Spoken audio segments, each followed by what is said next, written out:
Hi everyone. You're probably here because you saw my post about this homeschooling hack. So welcome. I just decided to create a presentation kasi sobrang dami na nung natatanggap kong DMs and para uniform lahat ng sagot ko. So, yep. Welcome to Pinoy Home Learning. Are you excited to know more about this legal hack in homeschooling? So this is legal, no hocus pocus. It's just a hack that I thought of about 2 nights ago. So hindi naman siya yung tipong ayang talino ko. Hindi ganon. Naisip ko lang siya na baka makatulong sa inyo. So this hack will keep your kid enrolled. So no missed school year. At least masasagot niya yung mga katanungan or concern na baka maiwan yung bata ng mga classmates niya dun sa mga nag-enroll. So at least this one, they are still enrolled, ma-credit pa rin yung current year niya. And related sa number 2, the kid will stay at home, safe and sound as he learns. And then number 3, this will save you tons of money if your kid is enrolled in a private school. So technically, this presentation talaga is for parents na may kids na enrolled sa private school who are having second thoughts pa on enrolling for yung reasons na alam natin like COVID and of course for financial concerns. Kasi lahat naman tayo talaga affected ng pandemic na to.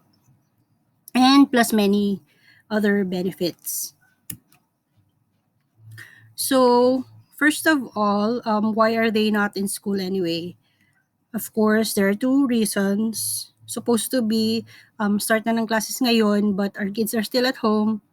Yung iba enrolled na, yung iba hindi pa. So, number 1, the world outside is so unsafe. Alam natin yan.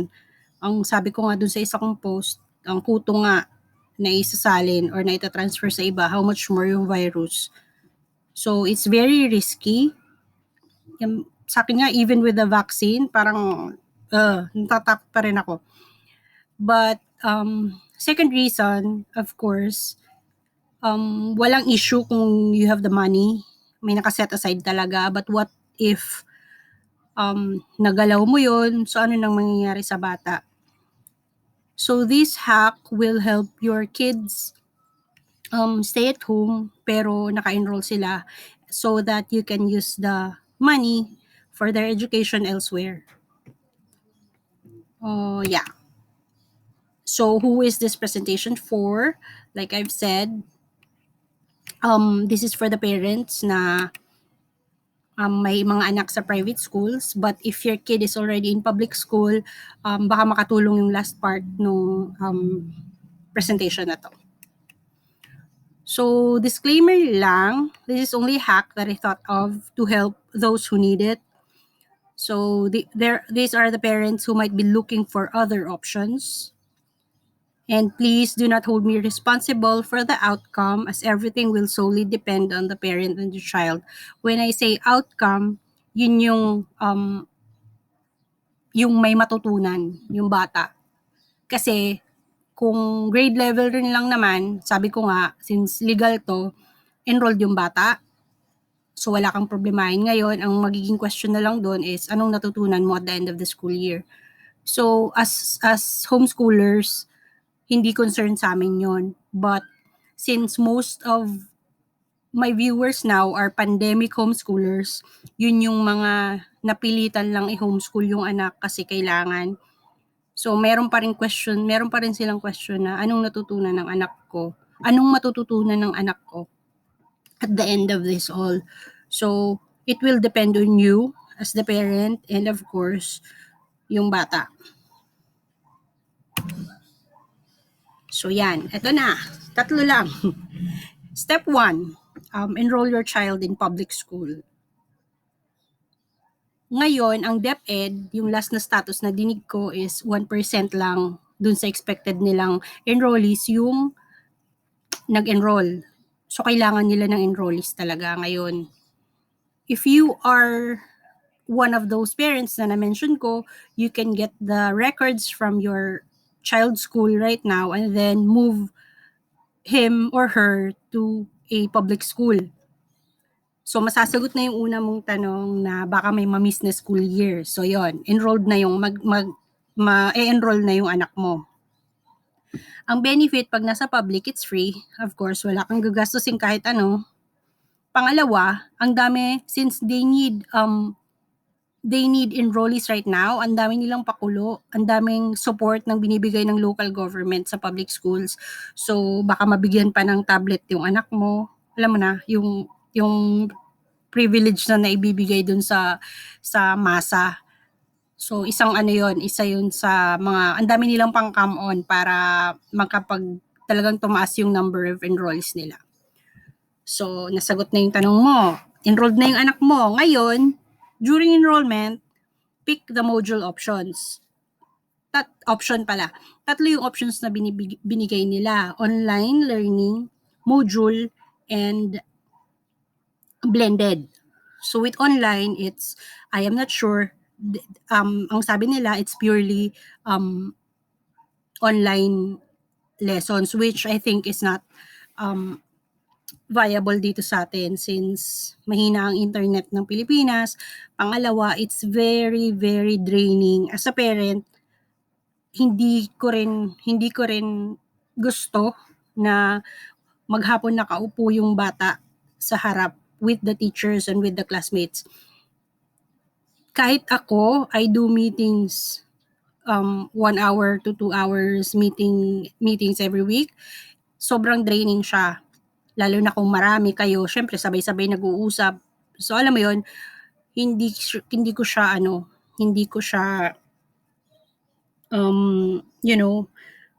i-endorse. And then pangalawa, yun nga, sobrang bagal. So syempre may lag.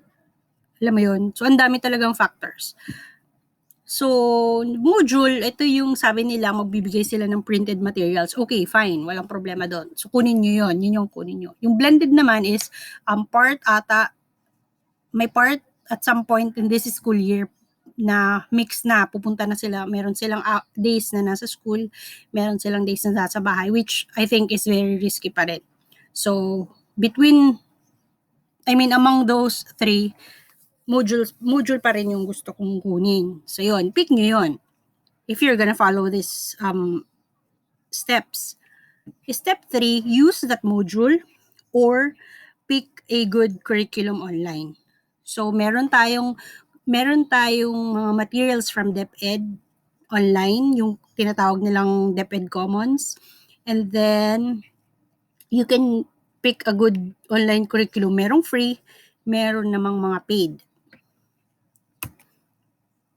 So, ang dami-dami niyan. Sobrang dami. Nasa sayo na lang kung paano mo siya gagamitin. So, here's my favorite, yung Easy Peasy All-in-One Homeschool. Ginamit namin to for 2 years, I think. Yeah, 2 years before we shifted to BrainQuest. Ang gusto ko sa kanya is, andyan na siya lahat. Kung online learning rin lang naman, wala na kayong iisipin. So yon, why we love Easy Peasy? Number 1, it's free. Number 2, it's easy to use and it's complete.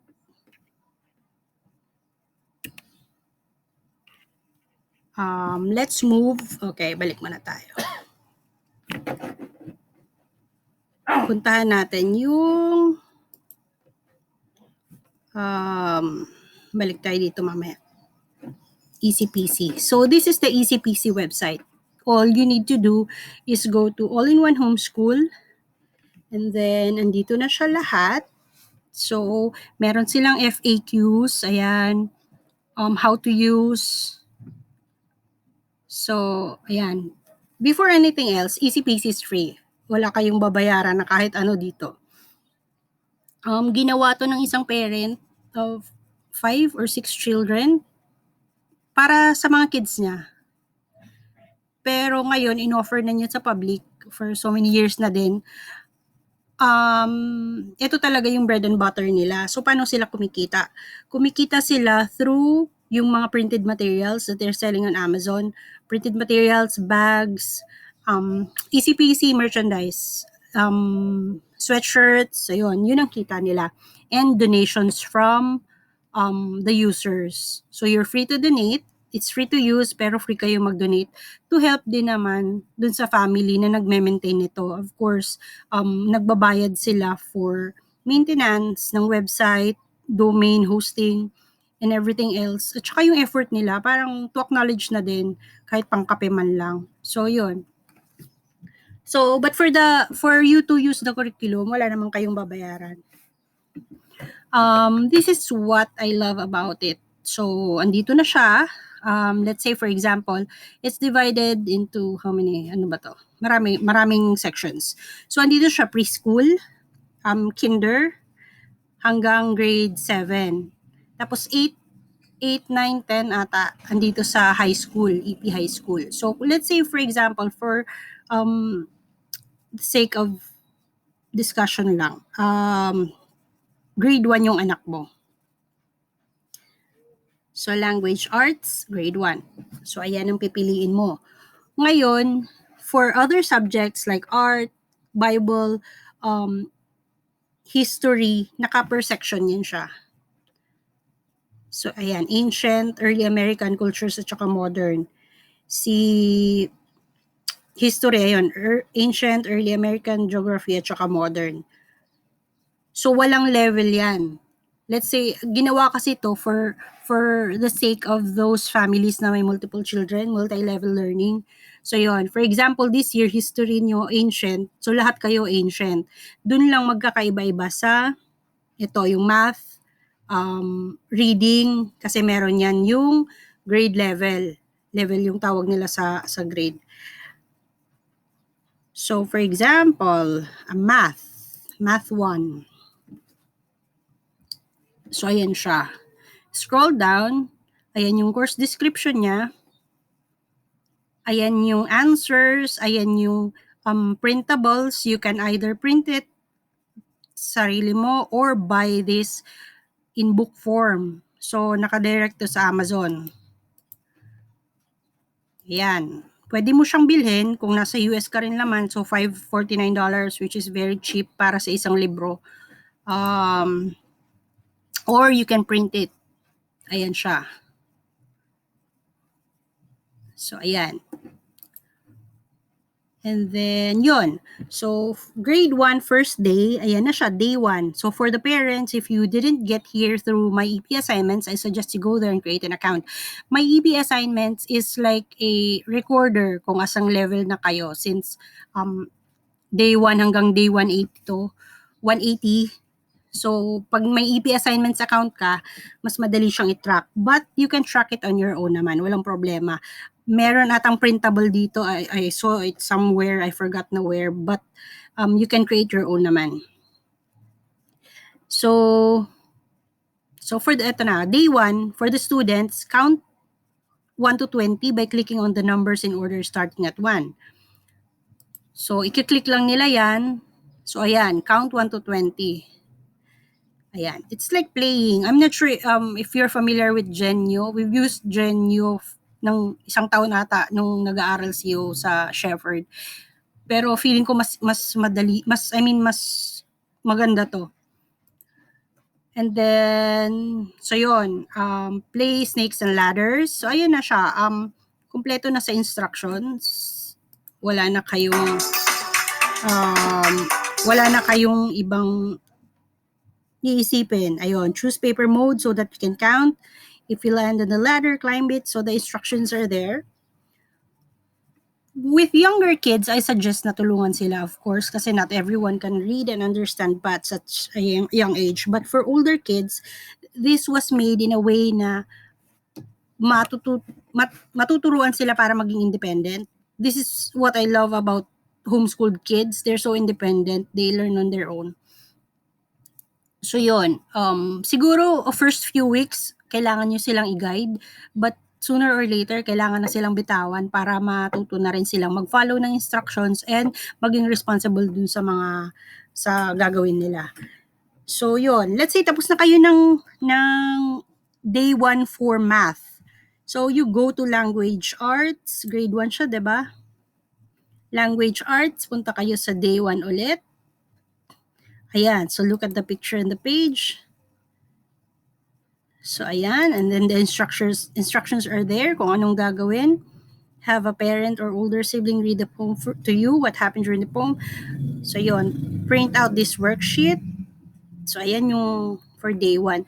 So, if you are not going to buy the book, I suggest na you print and then let them answer and keep the,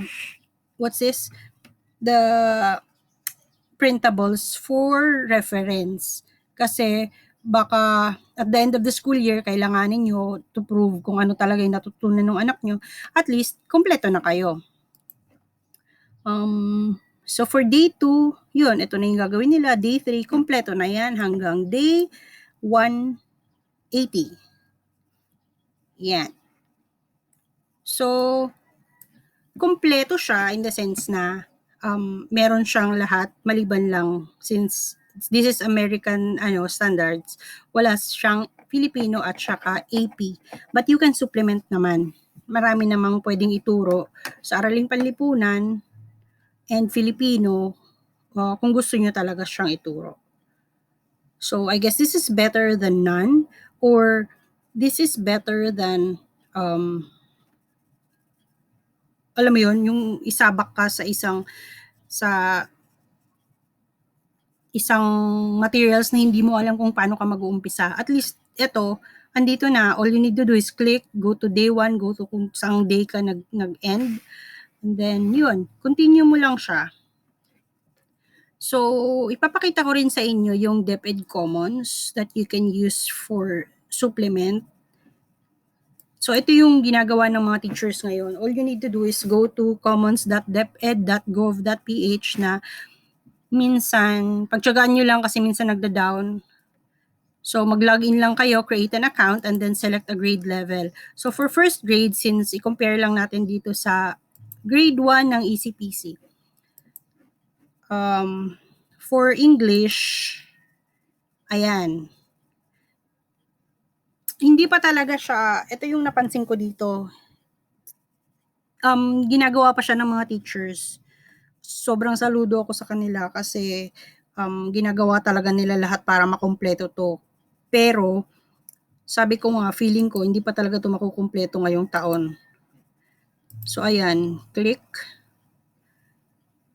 So, yun. Play quiz.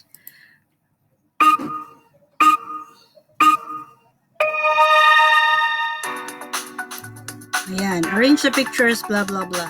It's ano naman siya, masaya naman siya, yun nga lang, hindi kompleto. Unlike if we use the already structured or already established curriculums like Easy Peasy, mas madali to eh.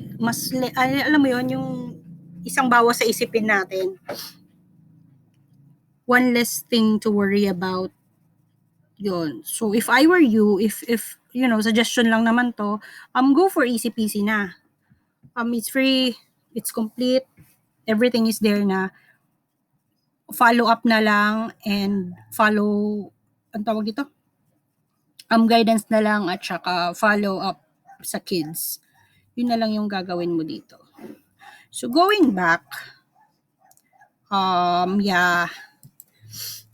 to summarize, ayun, you enroll your kid in public school, pick the module option, and then it's either use that module or pick a good online curriculum. So, yeah, thank you for attending, and please don't forget to subscribe and like us on Facebook. Thank you.